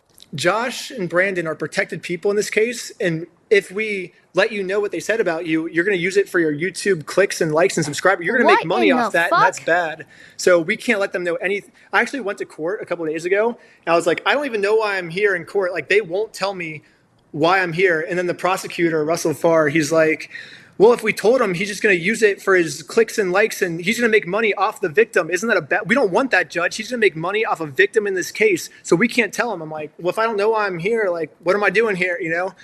And it's so ridiculous. What happened with the search? Oh, they found nothing. Oh, wait, I'm on 1% on my computer. Let me plug it in really quick. I'm so sorry. It wasn't like 50%. I guess it dies fast on Zoom. Okay, I'm plugged in. So with the search, they searched our car. I don't know how long they searched our car for, but the entire interaction lasted for about 3 hours. And which sucks because when I requested the body cam footage, like probably 60% of it is just all redacted audio. And they claim it's to protect the victims of the case. They're like, oh, well, the victims, Joshua Johnson, who's a victim in this case, that's who we're protecting by redacting this audio. But the audio they redacted, like, I remember the conversations. It's me being like, there's nothing in our car, and then being like, 100% there's stuff in your car. Like, we know there's stuff in your car. And so I think they might have redacted that footage, not to protect the victims, but to make the police officers not look stupid. Because if this footage gets out, then the police officers' jobs are now in danger. So the only way to save their jobs, I think, was to redact this footage. You said it took like 3 hours for them to search your car. Crazy. Yeah, and we're just standing talking, like just the police just arguing with us. We've seen that move before, yeah. Stop it. Stop it. I'm sorry, did he just say the prosecutor refused to tell him the charges he was facing and an initial appearance? Or was the prosecutor just BS defending what the officers did not say? No, I think you're right. I think you're first, the former of your statement. The former, yeah, this is, dude, this is getting crazy. And again, these kind of egregious violations of justice tend to happen in these super small towns. Higher time, like, dude, we know you guys are on drugs. Just admit it now. You know, like you guys are going to jail for a long time. Eventually, do they let you go? Yeah, they let us go because they couldn't find anything, so they just let us go. Yeah, but not for long, I take it. So that was the night that we did the. I think that was after we did the what's it called, the good faith conversation. I think so. That was the day before I got arrested. Then the next day I get arrested. Yeah. So the next day, we're like, okay, let's go serve them papers. And we'll do exactly what the police told us. We'll stay on the street. I have a process server who's going to serve. Okay, so you actually had a process server. Okay. So it sounds like he's doing things correctly now, chat. I don't know how long that's going to last, but at least now it seems that he's like, okay, he's staying off of the private property. He's gotten a process server. It sounds like his ducks are finally in a goddamn fucking row. But now I'm worried because we have some pretty crimson red flags of corruption in this particular police precinct. The papers, and I'm just going to be there, like, because she was like kind of scared. The server was kind of scared to go to his house alone because she's like, this guy's crazy. Like, I don't know what he's going to do. So it made her feel more comfortable. Okay, that's retarded. That's retarded. Look, process servers. I don't know who you got as a process server, but they tend not to be little bitches. Well, if I was in the car with her, you know, we just go, and this is when probably, I don't know how many times we got the cops calling us. We were there for 3.5 hours, though, of constant talking to the cops. What are you Colonel guys Kampachi, doing? welcome to the chat. So we are in a court case with them, and we have to serve them legal papers. So I explained to the cops the entire situation. I'm not going on his property. Right, no, that's fine. Yeah. That's fine. The police realized that we're not breaking any laws, and they've been called here for a false reason, so they decided to leave. Awesome, thank you. And then we got the police called on us again. Hello. This man stole basically his family's life savings. But we got the police called on us again. Hello. Yep, can I see those papers? Yeah. So this is what you're trying to serve him with? Yes. At first, the cops were cool, you know, they come up to. I mean, here's the thing. Here's what should be happening. And this is actually an instance in which the cops could do their job. You know, cops are referred to as civil standby for a reason. That reason would be, look, you have your process server, you have this, they keep calling the cops. Hand this motherfucker your papers, your freaking subpoenas, everything that you have. Hand it to that cop, and then ask the cop, which it would be his duty to do so, to serve Josh and Brandon. That's what needs to happen. The fact that it hasn't happened yet is ridiculous. Notice that the cop knew about the papers as he walked up. Yes. Look, let me see those papers. It should be okay, cool. He takes the papers, he goes over to Josh, and he serves Josh. That's what should be happening right now. And they're like, hey, we see that you're doing nothing illegal. You're staying on the streets, the sidewalks. You're not going on his property. As long as you keep this up, you're good. The Oregon cops were like trying to get us in trouble for things we didn't do, but these cops acknowledged that what we're doing is legal, and they gave us the thumbs up, you know? So we're like, okay, sweet. About 10 minutes later, we get the cops calling us again, and I think same thing. They're like, those cops are cool. We told them the whole story. They're like, yep. They're like, this guy is really mad is what they kept telling us. Like, this guy is super, super mad. So, like, I guess that's why we're here again, you know? And so Yeah. We're like, well, of course he's mad. Like, he's about to get in trouble for stealing an old man's life savings. Of course he's going to be, that's expected for him to be mad, you know? And then after that, then I think the cops the next time, what they say is they're like, okay, this guy is super mad. Like, this is starting to cause problems for us now because of how mad he's getting. Can we just serve the papers for you? And I'm like, there we go. Thank you. That's what the fuck should have been happening since the beginning. Do cops just not take de-escalation training anymore? Because all that happened over the course of this day was escalation after escalation after escalation to the point where I guess Josh is in there foaming at the mouth, ready to grab his shotgun and start shooting people. Right? And it's like, oh, well now we'll serve him the paper. See, you could have served him the paper, like, the 4th time that you were called, like 4 times ago. Like, what is this? that would be awesome. That would literally fulfill our goal if you served the papers for us. So they are gone for like 20 minutes and he comes back and I'm like, yep, okay, we served the papers. Now we can leave. This is sick. But instead, what he does is he gives us the papers. Like, he does not want your papers. I'm like, but did you talk to him? He's like, yeah, he says he doesn't want them. I'm like, of course he's not going to want them. No one wants court papers. Yeah, nobody, yeah, what? You can't not. I'm sorry, what? I am sorry, fucking what? Saper, did you just fucking hear this? Did you just hear this? They took the papers to serve Josh, and they came back. He doesn't want them. Of course he doesn't want them. But he's gonna get them. This is how, what in the fuck is happening? It's like, just, all you have to do is you say, you've been served, and you can literally drop them. You don't have to give them to him. Just, you've been served, drop them. And he's like, yeah, but he doesn't want them. I'm like, do you not know how serving someone works? Like, no one is going to, that's why you have to serve, like, no one wants to be served court papers. He's like, yeah, well. He does not want the paper. So He's not want the papers? Here's that back for you. Okay. This is where he goes, actually, these are fake court papers. He's like, you're lying to me right now. He's like, it doesn't have a judge's name on it, which I think every state does it differently. But in Marion County, in some states, I think in Utah, probably what he's used to is there will be a judge's name on it before you serve, which is probably what that police officer's used to. But this is a Marion County court case in Oregon. And in Marion County, you get the judge's signature after you serve the court papers. So you go to mediation first, and then you go to court. That's just their process. I didn't make the law. I'm just following what the law is. And I've never seen something like that. To be honest with you. These are court papers. Okay. It doesn't have a judge's name or anything like that on it? Because it hasn't gotten to the judge yet. So this is serving him, and then we'll go to the court, and then the judge will be there. So the judge doesn't get involved until we're in court. Why is he saying that you guys went on the property? Because he wants us arrested, so he doesn't have to go to court. It doesn't look good when you've been trespassed. Yeah. Trying to serve papers. Well, I think it looks exactly how we're supposed to do it legally. This is the legal way to do it. Well, we have 2 or 3 incidents. Yeah, well, first, so they're incidents because he's lying to you guys. He's making them incidents. We came to do a good faith conversation, which is required by the courts before you can get a court case approved. So we did that. He called the cops on us. He lied to you guys saying that we had heroin on us. And we did a 3-hour search of the car yesterday. We found no heroin in the car. He's going to make up any lie he can to get us arrested. We are doing things the legal way, the correct way. The reason he's hiding in his house is because he's the criminal. If something doesn't look good, it doesn't look good for him, not for us. Go through the legal process, find an actual process server.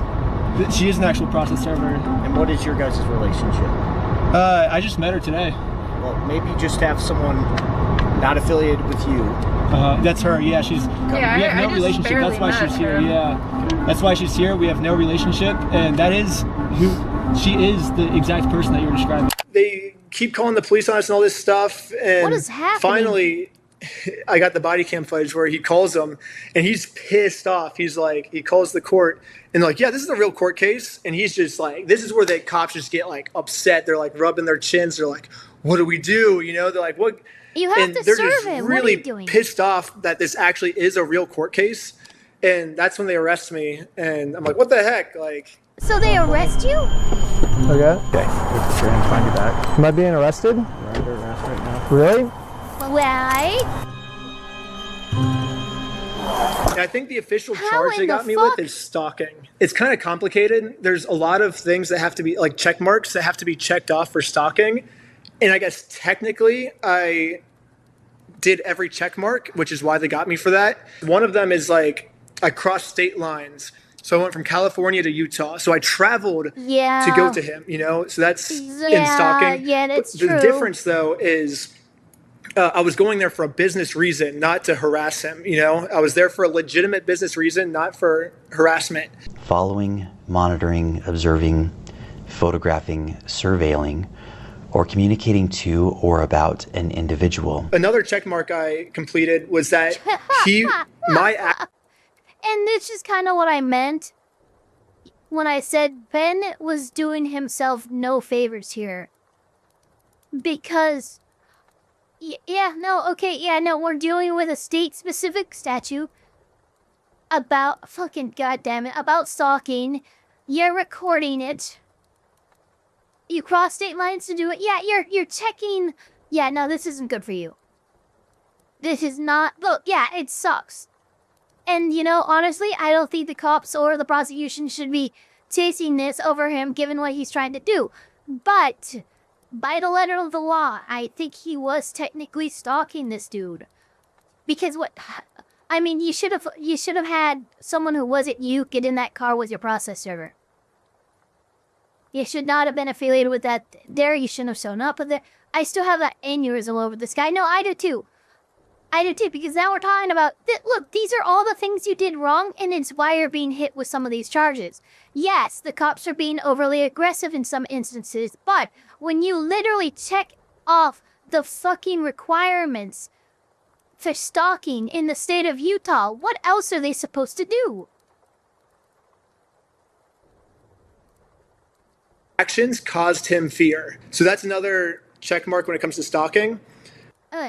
I wouldn't say it caused him fear so much it caused him anger, but that's kind of my thing. However, if you read deeper into the stalking code, it says that it only counts as stalking if a reasonable person would be scared, and a reasonable person would not be scared if I come to serve him papers, you know, like that's his fault that he's scared. He's only scared because he stole the money. So it's his fault that he's scared, not my fault. Yeah. Like my actions, just sitting outside a person's house waiting to serve them, would not cause the reasonable person fear, I would assume. You have defenses. But they have standing. They have grounds to go after you for these things. So what you need to do, would you get caught stalking? No, never. Never record yourself committing crimes. Also that, yeah. You know, stop self-snitching, you know? Bruce Rivers is a criminal liar. And he's gonna react to all the self-snitching. But, like, here's the thing. Ben, at almost every turn here, could have handled things differently, more efficiently, and in a better way that would have avoided him getting him in as much trouble as he's in right now. And so, but that's another check. And then the other check was multiple incidents, I guess. So we had the day before the cops came and they trespassed me. And then now I go back.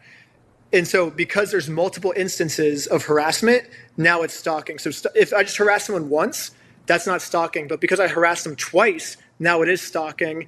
Even though I would argue it's not harassment, I'm there for a legitimate business reason. And if you're going somewhere for a business reason, that's not legally harassment, I would argue at least. The night before you got arrested, that is when they searched your car.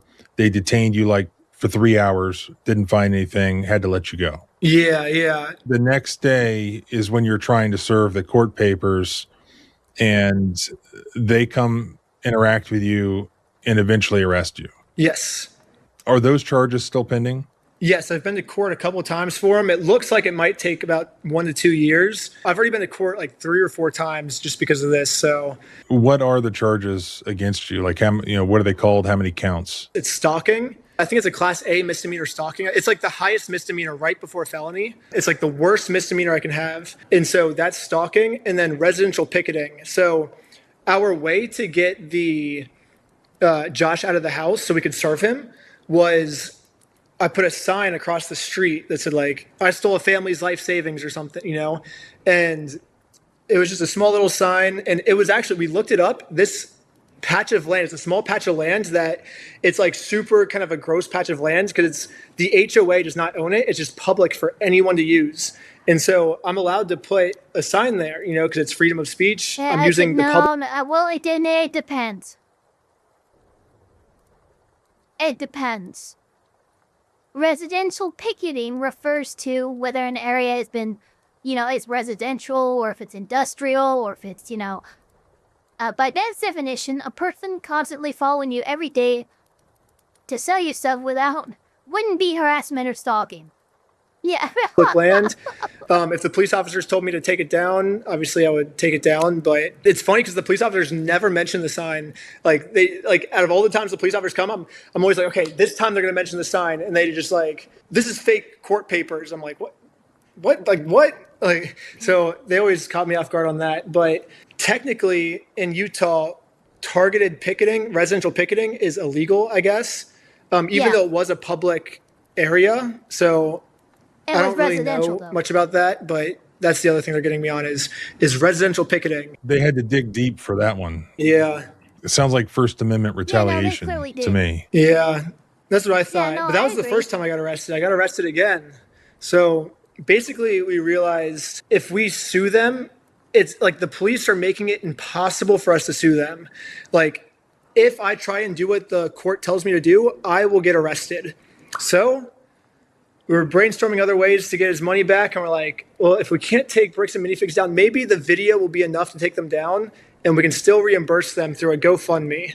So I made a GoFundMe, and I used the same picture as that sign as our GoFundMe picture, because I was like, if they got really upset at that sign, it'd be kind of funny to put as that picture. And also, I just thought it was a funny picture. I'm like, if this is the picture of our GoFundMe, the GoFundMe will go more viral, and the more viral it goes, the more money we make. So it was a strategic business move to make that picture our GoFundMe picture, because that picture is going to cause more people to donate, you know? And I think I said in the GoFundMe. So we have a problem here. You did a good thing. You did a good thing. But, and this was just say this does finally get to a court, right? One of the things that you have to do in civil litigation is prove damages. Do you not think, as Josh's attorney, a lawyer might not make the argument that while those damages were sustained, he in fact made back what he was damaged and recouped those damages and then some? That's an easier argument to make when you show that a GoFundMe has raised more than what the fucking value of that Star Wars set, because the Star Wars set was worth $200K. You're already started to piece out the set.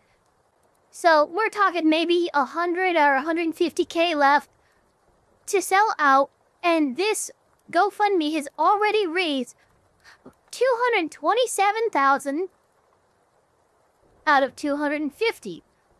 You have, in fact, more than recouped the damages that this family incurred. Collateral source rule? Yeah, that's true. That's true. Like, Josh stole the Legos, and now Brian is trying to get his money back for what Josh stole or something, you know? We're like, okay, let's go hang this GoFundMe picture up, you know? And so we print out the sign double in size this time, and we got permission from the person's house to put it up. And so it's not like we're on like a public property. This is private property that we are allowed to post a sign on. Property. And the police come literally within like 30 seconds this time. The police come because the police are always driving through the neighborhood and stuff. There was one time they even just like show up to our house for whatever reason. The police are always in the neighborhoods, I guess. So within like 30 seconds, like the sign's not even like, it only takes like less than a minute to hang up a sign. You know, it doesn't take a long time to hang up a sign, and they couldn't even hang up the sign yet. So it's literally within like 30 seconds to it. Like the police must have been following us, or they must have already been in the area. It was just a coincidence. They were already there. But within 30 seconds, the police show up. What you guys up to? We're starting a GoFundMe. Yeah. What we're doing is we're going to get a bunch of publicity to get basically all this money back for this family. And just like goes and cuts it down. And then pretty much all of it's redacted. And so I can only assume what the police officers are saying now because they're not letting me see. And some of it I was able to like splice the clips together and see bits and pieces that they didn't want me to see, where they're arguing like what is, like, why did you take it down? Like, we can't just take this. Do your stalking code. See if it's that. If it's not, we're going to look at disorderly. If it's not disorderly, then we're going to look at the city ordinance. Is it disorderly conduct? Why? Is he upset about it? I mean, I guess, but that's not. Yeah, this police officer is right. Just because this might make Josh upset does not make this poster illegal. So I decided to let the police department know that some of the redactions they made aren't exactly what they're claiming they are. I think you guys might have accidentally forgot to redact another clip that was at the same time. And when I synced the two clips together, I was able to see what they were saying, like what the redaction was. And he was talking about how what we're doing actually isn't illegal and how the police officer might be wrong. You can't redact. And damn it. It wasn't about protecting a victim. It wasn't any personal information. Yeah, that was total Fourth Amendment violation. Him to just walk up, rip down a sign hung on private property. This is crazy. So I was wondering, it seems like there might be a lot of stuff like that got redacted, maybe to protect the police officers, not to protect the victims, if that makes sense. And so... yeah, we don't do that. So like I said, anything that's redacted is pursuant to Utah State Code. I can tell because when I sync the two clips together, I'm actually able to see that that's what the redaction was.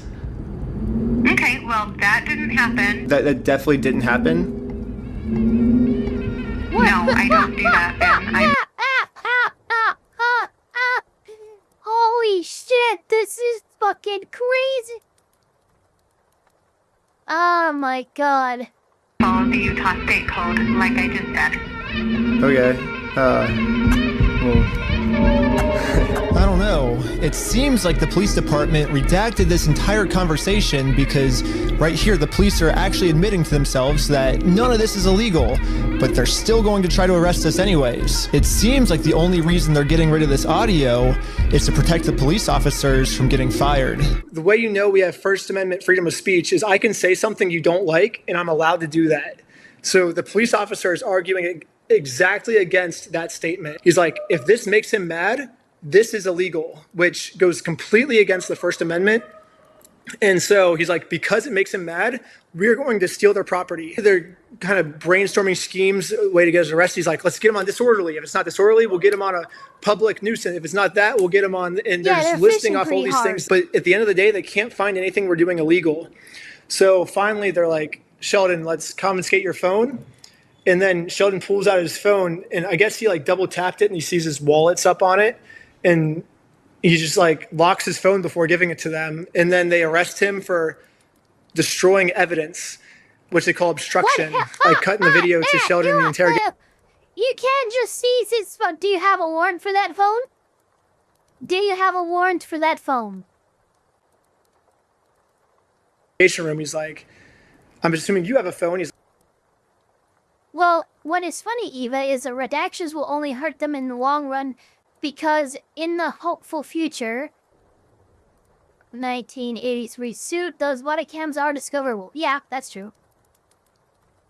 Oh, shit. Can you destroy evidence that way? He's like, actually, you can't because the phone's locked. What I was doing is I was preserving the evidence, actually. My wallet popped up, so I said, hold up, let me hit my power button. And, I had it recorded as well. That's all I went and did. That's not obstruction of evidence. And then I let him have the phone. I wasn't trying to delete anything. And in fact, it is actually impossible to delete something from an iPhone from a locked screen by hitting the power button. So in no context could I have been trying to erase something by hitting one button on my phone. Now, I'm sure you have a phone as well. When you hit the power button, that doesn't delete anything, does it? I imagine it wouldn't, yeah. Yeah, so that's all I did. Yeah. So I don't know how...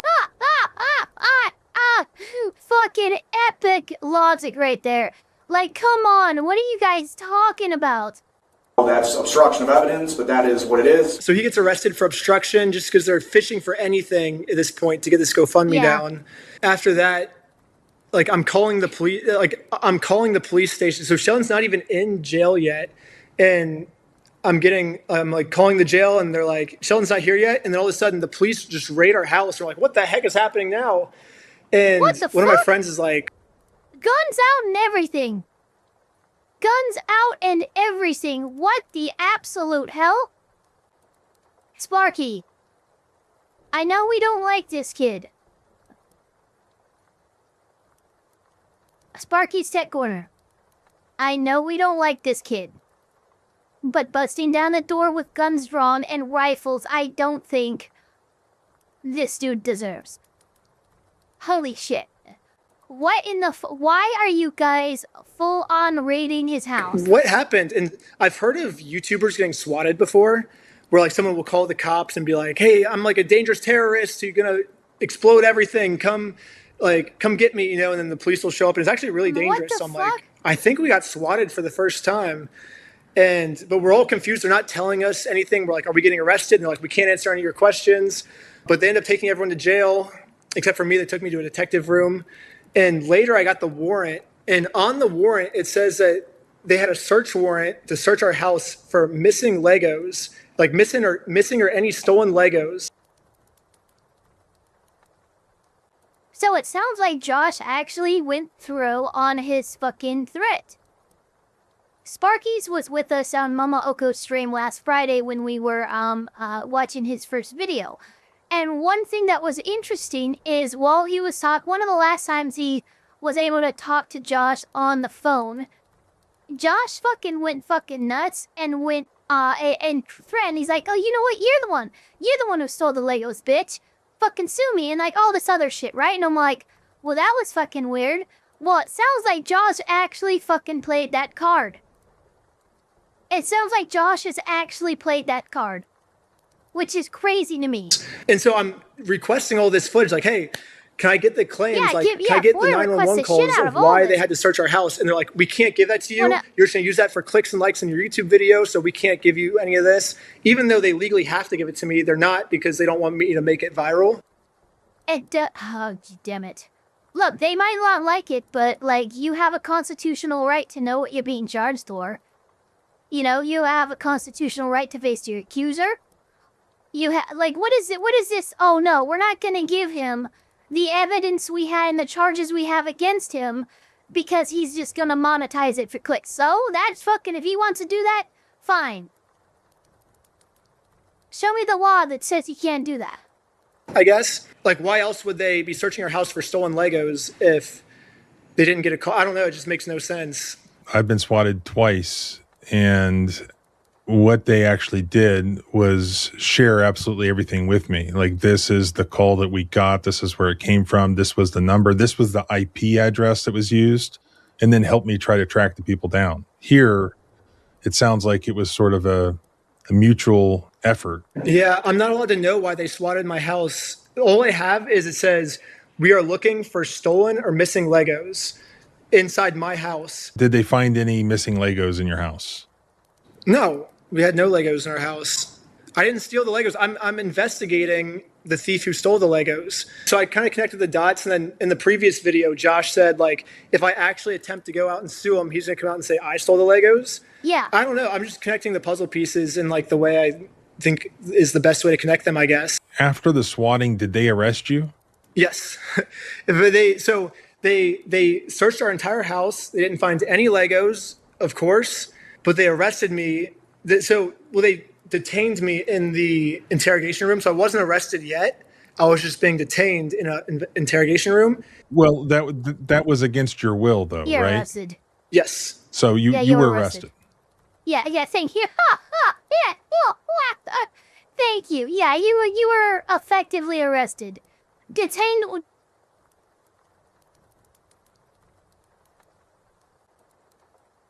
Excuse me. Detained would be more like they say you're not, you're not free to go and you have to sit on the curb, right? Until they get a chance to talk to you or whatever. You're not in cuffs yet, or maybe you are in cuffs, but they're not planning on taking you to the station. Detained is something before you get to the station. If you have been brought to the station and you are now being interrogated, you have absolutely been arrested. You have 100% been arrested. I guess so, yeah. They can call it detained, but unless you're free to leave, like you were under arrest at that point. When he read me my Miranda rights, he says, this doesn't mean you're being under arrest, you're just being detained, but I have to read you these Miranda rights, is what he said. So yeah, he was lying to you. If he was reading you, if he read you your Miranda, you were under arrest. If he read you your Miranda rights, you were under arrest. Now, I have seen many times cops go, oh, I'm going to just read you these rights. It doesn't mean you're under arrest right now. And then, you know, they end up arresting them anyway. Why? Because cops are allowed to lie to you. Police officers claim I was only detained to that point, and then I was officially under arrest once they found out I made the GoFundMe, is what the police are claiming. Don't move like that. You understand me? Don't move like that. Okay? Yeah, this cop pulled my arm so far back it dislocated my shoulder. He claims it's because I was attempting to make an escape. That's a stock image of a dislocated shoulder. But that is not... Dude. Not okay. Not okay at all. Or something. Don't move like that. You understand me? Don't move like that. Don't move quick. Everybody just chill. But if we go back a little bit, you can see I was being completely still when he grabbed me, and I actually made 0 quick movements. So this police officer is just straight up lying so he can give me a serious injury. Did the cops dislocate your shoulder at some point? Yeah,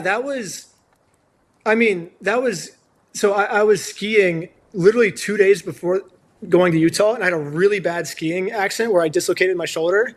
And oh, okay.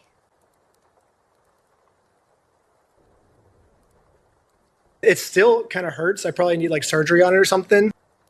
Yeah, you probably tore your rotator cuff. And it does mean that your shoulder is actually pretty easily dislocated or luxated, which is a partial dislocation. I know this because I tore my rotator cuff. I technically need surgery on it, but I've been doing like physical therapy and stuff, and I can raise my arm above my head and do all the things without dislocating it, so it's fine. So that adds a little bit more believability to the dislocation story. Cops really don't give a fuck about your shoulders when they arrest you. So, you know, I mean, my dad has had his, when he was arrested, has had his shoulder dislocated by them, and they don't give a fuck. So, you know, this probably has a higher than, you know, it's like 50, it's like, it's more likely than not that this probably happened rather than it didn't happen. But, like, still, it's kind of like, it's fluff. I don't, like, let's get to the fact that your rights are being violated far more than, you know, yeah, your arm was dislocated. So the entire time, like, I'm driving, like, I don't know if you can see in the videos, like, when I'm driving, like, I'm just driving with one arm. Because, like, if I, like, lift my arm up like this, like, it would just dislocate. So, like, it was just any, like, rough movement on my arm would have dislocated. You know, I don't think he was being, like, overly, like, aggressive. But, I mean, he did dislocate it for no reason. Because he was, like, he's like, no quick movements. Like, you made a quick move. He's like, you have to just chill. But I was just walking out just like everyone else. I think I have a confused look on my face. I'm like, why are all these police officers here with guns? I'm like, okay, I'll comply. You know, this is my first time ever having like a machine gun pointed at my face. So I'm like, it's crazy that they came in there with fucking rifles. One mess up of a movement for the cop to shoot me. Was there anything like, does he have any guns registered in his name or anything that would like indicate why you would come at him that hard? I hope you don't believe Josh's story, Sparky. Ben is much more credible than Josh on the entire police precinct.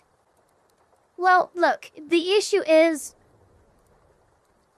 Ben is a YouTuber and a content creator, and he has pulled multiple stunts in his investigation that have... It's lost him credibility, and he has crossed the line of legality a few times. He has made this situation far more muddy, regardless of whether or not he's put eyes on it. So I'm like, I'm going to comply as much as possible. So I was making sure to make no quick movements. And you can see in the footage, no quick movements. And the cop, like, takes my bad shoulder and just moves it up super hard. So I still think there was no reason for him to do that. How long were you in custody? The police originally requested for me to have no bail. So I was like scared. I'm like, dude, I'm gonna be in here for like a month, dude. Because my court case was about a month later. So that's what the police wanted. But the judge said that I think I got out maybe like. Yeah, no, that angle did not look. You know, let me go back. Let's see some. I still think there was no. See here. Oh. Every frame I do this, it goes more and more. Oh my god, I'm getting uncomfortable. Oh, and he's bracing it at the shoulder part too. Oh god, it keeps moving. Okay, I think that's the apex. That is how ooh, that looks like a dislocation. I'm not gonna lie, maybe I'm wrong, maybe the hoodie's hiding something, but that looks like a dislocation to me. Like, ow, look at how it's going. It's going straight a little bit, but then it's just jerking up, and that looks like how I dislocated my shoulder. I'm not even joking. Ooh, ow, God, I don't know, look.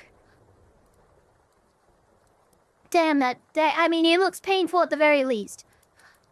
And if he had a damaged rotator cuff, yeah, I don't know. It's kind of convincing to me. To do that. How long were you in custody? The police originally requested for me to have no bail. So I was like scared. I'm like, dude, I'm gonna be in here for like a month, dude. Because my court case was about a month later. So that's what the police wanted. But the judge said that I think I got out. Oh my god, I literally got like the squirmies. Like I got goosebumps like looking at that angle. Jesus, ooh. Maybe like 12, 13 hours later or something like that. Like it wasn't too long. All of these charges are still pending? Yes. I've got none of them taken down. Every single thing I've been charged for is going to court. I tried to call the prosecutor and make a deal, and they're not willing to play ball. You have a trial date set? I have a lot of trial dates set. Yeah, the next one is July 1st. Yeah. And that is for discovery for this case. Because I said, hey, I don't know why I'm here. I won't know why I'm here unless you tell me why I'm here. Hearing. So that's what we were deciding on July 1st, whether I'm allowed to know why I'm here. And these are all misdemeanors? Yes, but of the highest preliminary class. Then? And I have new charges. What do you mean? Wait, no, what do you mean? You first, okay, then it's gotta be your preliminary. Because you're not gonna go to discovery before you find out what you're being charged with and what's, okay. I don't know. I wonder if any of these cases are public on the Utah's, on their county site.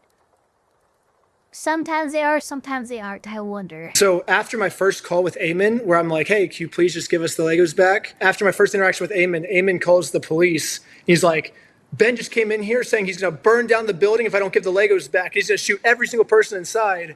So those ones I'm actually dealing with a Class B felony for those charges. So now I'm dealing with felonies, but we're still just in pretrial right now, so.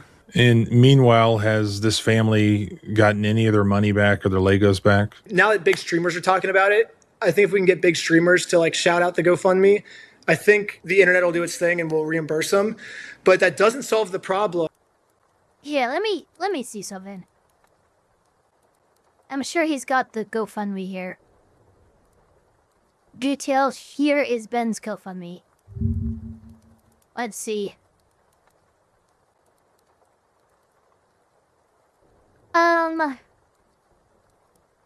Why did it raise by 50K?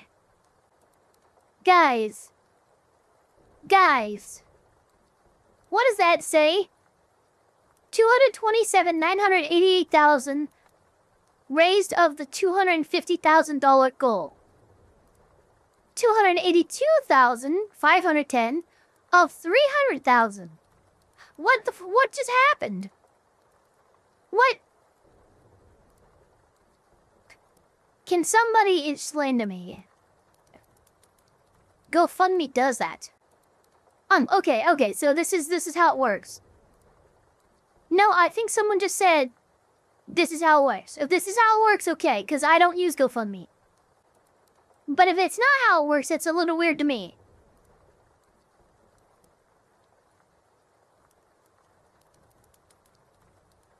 I need to know what Josh is fighting tooth and nail to keep these Legos. It's not worth going through all this. You'd be surprised what someone would do to double down.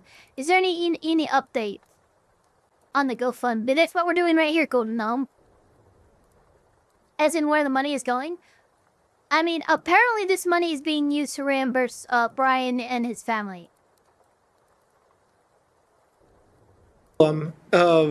Now the business just gets away with this, because the thing I don't want is for the business to be like, oh, Brian's been refunded by the internet. Now we don't have to pay him anymore. You know, like, the problem solved. Stop harassing. So you'd get a Brady?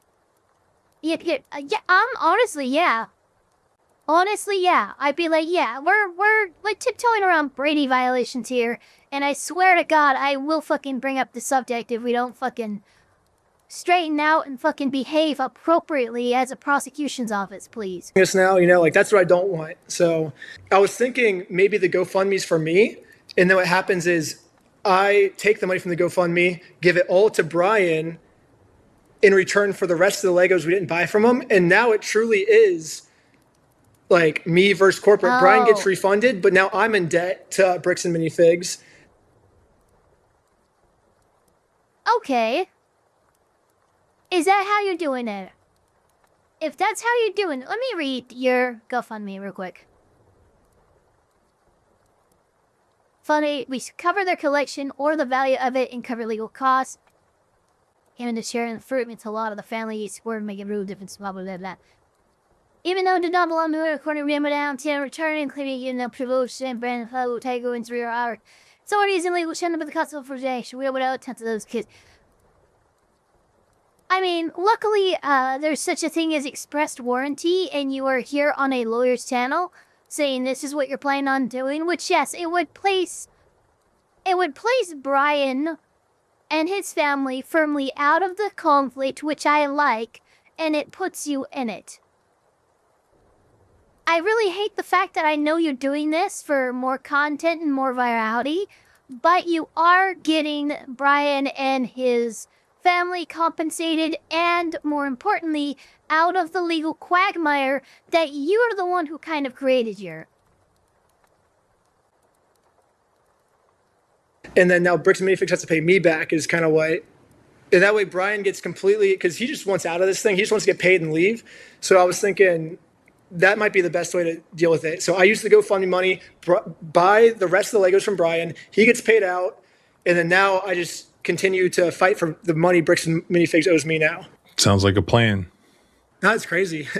More than just interview Ben about what happened, I also needed to review the court documents for myself. So Ben gave me the access and I started to go through them. As I'm doing this, the situation, as you know, starts absolutely blowing up everywhere on the internet. And I start to just continuously get more and more emails and messages about this situation. I've watched his GoFundMe go from just a few thousand to over 200 grand in just a matter of days. And that's probably a good thing because Ben will need basically an army of lawyers to get through this thing. Despite having the apparent support of the entire internet, he's currently facing serious criminal charges in the local courts in Utah County, Utah. He's currently facing 1 count of stalking, a Class A misdemeanor under Utah law, and 1.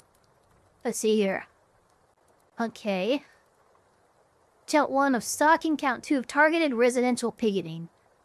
That's crazy. That's actually crazy. That has to be a deep poll. Targeted residential picketing. In violation of Utah code, anointed, or annotated, or no, fucking annexed. Whatever the fuck, shut up, I'm tired. 769109 in that on or in between in 3/8/26 and 3/11/26 in Utah County. Wait, you're just in Utah County? Utah County, Utah. What the fuck is happening over there? That's count crazy. Of targeted resident. Utah County, Utah. No. That's fucking crazy. Potential picketing, a Class B misdemeanor under Utah law. Those are both still in the very early stages, and he's currently out on about a $2,000 bond. But that's not all. He's also facing a 333-page civil lawsuit filed by BAM Franchising and other plaintiffs, and it's quite detailed. It's full of allegations. What they are claiming is their side of the story, replete with numerous screenshots from the Reckless Ben videos, as well as numerous civil causes of action, including a Utah RICO claim, defamation, injurious falsehood, whatever that is, civil conspiracy, tortious interference, civil stalking, nuisance, trespass, intentional infliction of emotional distress, and unjust enrichment. Meanwhile, as you know from Ben's video, they're throwing a Bricks and Minifigs just throwing a fuckload at him. Civilly. The American Fork Police Department has been busy redacting the audio from most of the body cam videos that they have released. So there is a lot going on here, and as always, the most important thing is the criminal case. Unlike a civil case, Ben's literal freedom is on the line. Additionally, if they are... You know what I love? Sabertah? I love Arkansas City. No, what's it called? Kansas City, Arkansas. Like, I love the fact that Kansas City, because I think there's a Kansas City in Kansas as well, but the Kansas City everyone knows is actually in Arkansas, and that's fucking hilarious to me. Are able to secure any criminal convictions against him that could negatively impact or even foreclose Ben's ability to win a subsequent civil lawsuit against the officers and agencies involved here and everything that had happened. At this point, the criminal case is far from being resolved. Then there's the civil case. As was alleged to have been threatened numerous times throughout these incidents, it can take a long time and a huge amount of money to defend against these sort of civil lawsuits. I mean, just look at the 333-page complaint and attachments that these plaintiffs paid attorneys to draft, file, and serve on Ben. He's going to need his own army of attorneys just to defend against it, and it could take a long time. But hopefully he will have even better lawyers, and hopefully they can get it out of that local courthouse where it is now and get it removed to federal court. I've already been talking with one particular lawyer that I have in mind to represent Ben, who would be perfect for the job. Hopefully that can be made to work. But for now, it's important for Ben to keep building his war chest and collecting evidence. I've also been going through the body cam footage and audio that we do have from the interactions with the American Fork Police Department, and I'm going to address those in a part 2 video. Internet Zen Master, how's it going? Thank you so much for the 5. Hey chat. Oh, hey Eva, didn't see you there. Reckless Ben's entire video was recording like crimes in spades level dumb. Sounds like Ben FO'd hard. Yes, that's kind of like my big issue with it too. But it seems like they have a working plan that will be satisfactory to me. In the sense that what they're going to do with this GoFundMe is they're going to use that to compensate Brian and his family, get Brian and his family out of the limelight and out of any standing for any litigation they would have to do. And now it's going to be on Ben. Ben is going to be the damaged party, and he's going to be the one dealing with all of it. He wants to shoulder that responsibility fine. Frankly, all the fucking mess he made in this whole situation, I think that's the least he could do. Because there is just so much there that happened. I'll also address the specifics from the civil lawsuit that was filed against Ben that contains the other side's allegations. So you can follow along by subscribing both here and at the blog at thecivilrightslawyer.com. You can. And there we go. Yeah, we will definitely be keeping an eye out for his part 2, but I am also going to be cracking open that 33.5 gigabyte archive that I also have to see just how bad some of the stuff was redacted, because I know a lot of the audio was indeed redacted. Actually, attorneys signed off on that complaint from Bricks. Yikes. Excuse me. For their insurance carriers. Yeah, no, I don't know. Brian is being sued. He is in it. Yeah, but there's probably a decent way that Brian could get a motion to dismiss through, especially if he's compensated and has no real standing to. And then what the hell are they gonna? I mean, they're probably gonna try to legally seize his property through the courts. Yeah, no, this is a horribly messy situation. We're gonna have to keep a close eye out on it. I know that Legal Mindset is also looking into it, so be prepared. At least with it, probably sometime this week, maybe next week. He will have a video out on this whole situation as well. I know that I know that I went on his local stream and he gave some of his thoughts on the situation, and let's just say that we're all pretty much on the same page. You know, me, Sparky, Legal Mindset, a lot of other people, in the sense that Brian went way too, he went way too hard in the sauce to try to fucking quote-unquote fix this. And now we're in a bad situation. Good, hopefully Ben can draw all the attention away from Brian and his family. I'm hoping that's the case. You know, that would be the best case scenario, honestly, but Ben very...